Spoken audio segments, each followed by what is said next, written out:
आज हाम्रो टपिक छ structure and function of cell, कोषको संरचना र कार्यहरू। कोष मानव शरीरको सबैभन्दा सानो जीवित इकाइ हो जसलाई smallest living unit of life भनिन्छ। यसको संरचनात्मक तथा कार्यात्मक संयोजनबाट नै मानव शरीरको वृद्धि र विकास भएको हुन्छ। जसरी प्रत्येक इँटाले सिङ्गो घर निर्माणको लागि महत्त्वपूर्ण भूमिका निर्वाह गरेको हुन्छ, त्यस्तै गरेर एउटा कोषले पनि मानव शरीरको निर्माणमा मद्दत पुर्याएको हुन्छ। एउटा मात्र कोषले बनेको जीवलाई एककोषीय जीव युनिसेल्युलर अर्गानिजम भनिन्छ, जस्तै अमिबा। त्यस्तै गरेर पारामेसियम, ब्याक्टेरिया आदि हुन्। एकभन्दा बढी कोषहरू मिलेर बनेको जीवलाई बहुकोषीय जीव मल्टिसेल्युलर अर्गानिजम भनिन्छ, जस्तै मानव, जनावर, चराचुरुङ्गी आदि। कोष झिल्ली, जीवरस र जीव केन्द्र मिलेर बनेको हुन्छ। कोषलाई नाङ्गो आँखाले देख्न नसकिने भएकाले यसलाई हेर्नको लागि माइक्रोस्कोप वा सूक्ष्मदर्शक यन्त्रको आवश्यक पर्दछ। कोषको संरचना तथा कार्यको अध्ययन गर्ने विज्ञानलाई साइटोलोजी भनिन्छ। सन् 1665 मा रोबर्ट हुकले पहिलो पटक वनस्पतिको अध्ययनको क्रममा कोषलाई पत्ता लगाएका थिए। कोषको संरचनालाई मुख्यतया 3 भागमा विभाजन गरेर अध्ययन गर्न सकिन्छ। जस्तै बाहिरी भागलाई सेल, प्लाज्मा, मेम्ब्रेन्स, त्यसपछि बीचको भागलाई साइटोप्लाज्म र भित्रको भागलाई न्युक्लियस भनिन्छ। अब हामी कुरा गरौँ सेल मेम्ब्रेन्स अथवा प्लाज्मा मेम्ब्रेन्सको। कोष झिल्ली कोषको सबैभन्दा बाहिरी आवरण हो जुन जीवित पदार्थबाट बनेको हुन्छ। यसको बाहिरी पत्र प्रोटिन र भित्री तह फोस्फोलिपिडले बनेको हुन्छ। यसले प्रोटोप्लाज्मलाई सुरक्षा दिने काम गर्दछ। कोष झिल्लीले कोषको भित्री बाहिरको खाद्य र तरल पदार्थलाई नियन्त्रण गर्नुको साथै कोषको सुरक्षा र शरीरको तापक्रममा परिचालन र खबरको संरचना सञ्चार गर्ने काम पनि यसले गर्दछ।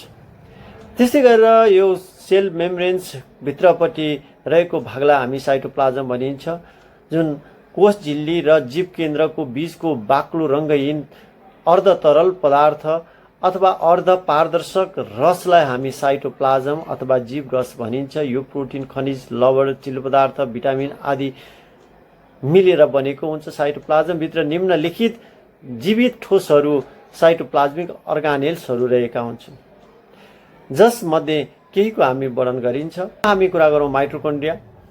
यो साइटोप्लाज्ममा पाइने एक महत्त्वपूर्ण जीवित अङ्ग हो। यसले कोषको लागि आवश्यक पर्ने शक्ति उत्पादन गर्दछ। त्यसैले यसलाई कोषको शक्ति घर, पावर हाउस अफ सेल पनि भनिन्छ। हाम्रो शरीरको कोषले प्राप्त गरेको प्रोटिन तत्त्व अक्सिजनको उपस्थितिमा यही माइटोकन्ड्रियामा जलन हुन्छ, जसलाई अक्सिडेसन भनिन्छ। यसले अक्सिजनको उपस्थितिमा ग्लुकोजबाट एटिपी अथवा एडिनोसाइन ट्राइफस्फेटको रूपमा शक्ति उत्पादन गर्दछ। फेरि हामी कुरा गरौँ गोल्गी बडी अथवा गोल्गी अपाडस। साइटोप्लाज्ममा विभिन्न आकार तथा प्रकारमा थैली जस्ता बनावटका भागहरूलाई गोल्गी बडी भनिन्छ। यसले इन्डोप्लाज्मिक रेटिकुलममा उत्पादन भएको प्रोटिनलाई अस्थायी रूपमा भण्डार गरेर राख्दछ। साथै यसले हर्मोन्स, इन्जाइम, प्रोटिन उत्पादन गर्ने पनि प्रमुख भूमिका निर्वाह गर्दछ। त्यस्तै गरेर अर्को छ सेन्ट्रोसोल अथवा सेन्ट्रोसोम। न्युक्लियसको नजिकै रहेको गोलाकार बनावटलाई सेन्ट्रियोल्स भनिन्छ। यस्तो सेन्ट्रियोल्समा वनस्पति कोषमा पाइँदैन। यो प्रोटिन र RNA means ribo nucleic acid मिलेर बनेको हुन्छ। यसले कोष विभाजनमा मद्दत पुर्याउँदछ। रिबोसोम्स साइटोप्लाज्म र इन्डोप्लाज्मिक रेटिकुलमको बाहिरी सतहमा टाँसिएर रहेका दाना आकारका बनावटलाई रिबोसोम्स भनिन्छ। यो पनि प्रोटिन र आरएनए रिबो न्युक्लिक एसिड मिलेर बनेको हुन्छ। यसले शरीरको लागि आवश्यक पर्ने नन एसेन्सियल इम्युनो एसिड नामक प्रोटिन समेत उत्पादन गर्दछ। त्यसैले राइबोसोम्सलाई प्रोटिनको कारखाना पनि भन्ने गरिन्छ। अर्को छ लाइसोसोम्स। कोषको जीवरसमा रहेका ससाना अन्डा आकारका बनावटलाई लाइसोसोम भनिन्छ। यसले विभिन्न प्रकारका पाचन इन्जाइम उत्पादन गरी कोषभित्रका वस्तुहरूलाई टुक्राउँदछ र पाचनको लागि मद्दत पुर्याउँदछ। यसै प्रक्रियामा कहिलेकाहीँ लाइसोसोम्सले कोषलाई नै नष्ट गरिदिने हुनाले यसलाई सुसाइड ब्याग पनि भनिन्छ। त्यस्तै गरेर साइटोप्लाज्मभित्र अर्को पार्ट छ इन्डोप्लाज्मिक रेटिकुलम, जसलाई हामी ER भनिन्छ। न्युक्लियसको नजिकको नली आकारको भागलाई ER भनिन्छ। यो पनि खस्रो, रफ र नरम स्मुथ गरी दुई प्रकारको हुन्छ। यसले प्रोटिनको संश्लेषण गर्नुको साथसाथै औषधिहरूलाई विषमुक्त राख्ने काम समेत गर्दछ। त्यस्तै गरेर अर्को साइटोप्लाज्मभित्र अर्को छ भ्याकुल्स। यो साइटोप्लाज्ममा तैरिएर रहेको खाली जस्तो देखिने वस्तु भ्याकुल्स हुन्। यसलाई टोनोप्लास्ट पनि भन्ने गरिन्छ। भ्याकुल्सहरू प्राणी कोषमा ससाना हुन्छन् भने वनस्पति कोषमा ठुला हुन्छन्। यसमा पानी र अन्य रसायनहरू रहेका हुन्छन्।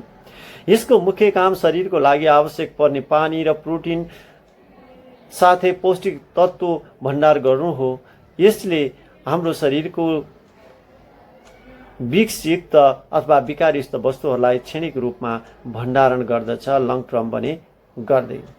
त्यस्तै गरेर कोषभित्र रहेको अर्को तेस्रो भाग छ न्युक्लियस अथवा न्युक्लिय। कोषको केन्द्र भागमा अवस्थित सबैभन्दा महत्त्वपूर्ण भागलाई जीव केन्द्र अथवा न्युक्लियस भनिन्छ। यो मुख्यतया गोलो आकारको हुन्छ। यसलाई वरपरबाट जीवरसले घेरेर राखेको हुन्छ। कोषलाई वास्तवमा जीवित बनाइराख्ने काम यही जीव केन्द्रले गरिराखेको हुन्छ। जीव केन्द्र जीव आवरणद्वारा घेरिएर रहेको हुन्छ भने जीव आवरणभित्र एक किसिमको बाक्लो तरल पदार्थ रहेको हुन्छ जसलाई न्युक्लोप्लाज्म भनिन्छ। त्यो न्युक्लोप्लाज्मभित्र एक बाक्लो गोलो संरचनामा तरल पदार्थ रहेको हुन्छ जसलाई जीव केन्द्र अथवा न्युक्लियस भनिन्छ। यसले RNA तथा प्रोटिनको भण्डारणमा महत्त्वपूर्ण भूमिका निर्वाह गरेको हुन्छ। त्यसै गरेर न्युक्लोप्लाज्मभित्र धागा जस्ता मसिना तान्द्राहरू रहेका हुन्छन् जसलाई क्रोमाटिन भनिन्छ। यही क्रोमाटिन पछि पूर्ण विकसित भएर क्रोमोजोम बन्दछ। जीव केन्द्रलाई संरचनात्मक दृष्टिकोणले अध्ययन गर्दा यसभित्र निम्न भागहरू रहेको पाइन्छ। त्यसमा न्युक्लियर मेम्ब्रेन्स जीव केन्द्रलाई बाहिरबाट घेरेर राख्ने पातलो झिल्ली नै जीव आवरण हो। त्यस्तै गरेर अर्को छ न्युक्लोप्लाज्म। जीव केन्द्रलाई अथवा न्युक्लियसलाई भित्र रहेको बाक्लो तरल पदार्थलाई न्युक्लोप्लाज्म भनिन्छ। त्यस्तै गरेर अर्को छ क्रोमाटिन। न्युक्लोप्लाज्ममा तैरिएर रहेको धागो जस्तो बनावट भएको भागलाई क्रोमाटिन भनिन्छ जसले RNA रिबो न्युक्लिक एसिड र DNA डेक्सरिबो न्युक्लिक एसिड निर्माण गर्दछ। न्युक्लियस न्युक्लोप्लाज्मभित्र रहेको बाक्लो गोलो संरचनामा रहेको अर्धठोस पदार्थ नै न्युक्लियस हो। कोषका कार्यहरू फङ्सन अफ न्युक्लियस कोषलाई जीवित राख्नु, कोषको विभाजन गराउनु, गति उत्पन्न गराउनु, प्रजनन कार्य सम्पन्न गराउनु, लिङ्ग निर्धारण गर्नु, कोषको कार्य नियन्त्रण गर्नु र RNA एवं प्रोटिन निर्माण गर्नु आदि यसका कार्यहरू रहेका छन्। सेल डिभिजन कोष विभाजन। शुक्रकीट र अण्डको निषेचन प्रक्रियापछि मात्र मानव शरीरमा कोष विभाजनको प्रक्रिया सुरु हुन्छ। एक परिपक्व मातृकोष प्यारेन्ट सेल सन्तति कोष डटर सेलमा विभाजन हुने प्रक्रियालाई नै कोष विभाजन भनिन्छ। मानव शरीरमा निषेचन प्रक्रियापछि निरन्तर सूत्री विभाजन प्रक्रियाद्वारा कोषको विभाजन भइरहन्छ। यही कोष विभाजन प्रक्रियाले गर्दा नै मानव शरीरमा वृद्धि र विकास भएको हो। त्यस्तै गरेर अर्को छ ग्रोथ एन्ड डेभलपमेन्ट। वृद्धि र विकास मानव शरीरमा कोषको विभाजन निरन्तर भइराख्ने भएकाले यसलाई आकार प्रकारमा निरन्तर परिवर्तन आइरहनु वृद्धि हो। यो वृद्धि गुणात्मक परिवर्तन समेत ल्याउने भएकाले विकास पनि हुने गर्दछ। यसका साथै मानव शरीरमा चोटपटक लागेर एवं आफै नष्ट भएर गएका कोषहरूलाई मर्मत सम्हार गर्ने कार्य पनि कोषले गर्दछ। अर्को छ मेटाबोलिजम। पाचन प्रणालीद्वारा हामीले खाएको खानेकुरा पौष्टिक तत्त्व परिवर्तन हुने गर्दछ। यसरी पौष्टिक तत्त्वहरू पाचन प्रक्रिया पश्चात अक्सिजनको उपस्थितिमा शरीरभित्र अन्तर्दहन हुने र शरीरको लागि आवश्यक पर्ने शक्तिको उत्पादन गर्ने प्रक्रिया मेटाबोलिजम हो। यही कार्यद्वारा नै हाम्रो शरीरले निरन्तर शक्तिको आपूर्ति गरिरहन्छ। अर्को छ लोकोमोसन अफ सेल। कोषको गतिशीलताको कारण गर्दा मानव शरीरका अङ्गहरू निश्चित उत्तेजनासँग संवेदनशील भई गति उत्पन्न गर्दछन्। परिणामस्वरूप मानव शरीर एक ठाउँबाट अर्को ठाउँमा आवत जावत गर्न सक्दछ। कोषहरू आवश्यकता अनुसार फैलिएर खुराक खुम्चिएर गतिशील हुने गर्दछ।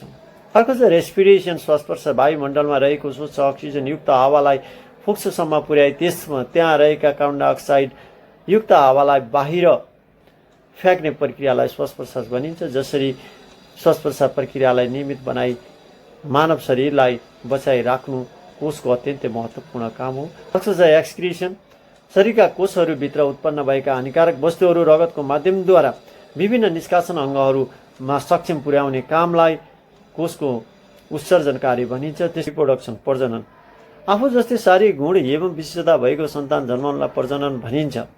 कोषको यही कार्यले संसारमा हरेक जीवले आफू जस्तै गुण भएका सन्तान जन्माउँदछन्। पुरुषको स्पर्म र महिलाको ओभाको मिलन भएपछि मात्र मानव जीवनमा प्रजनन कार्य सुरु हुन्छ। त्यस्तै प्रिजर्भेसन कोषले जैविक विकासको क्रमलाई निरन्तरता दिन अनुकूल वातावरणको सिर्जना गर्दछ। यदि प्रतिकूल वातावरण देखा परेमा त्यससँग लड्न सक्ने क्षमताको समेत विकास गर्दछ।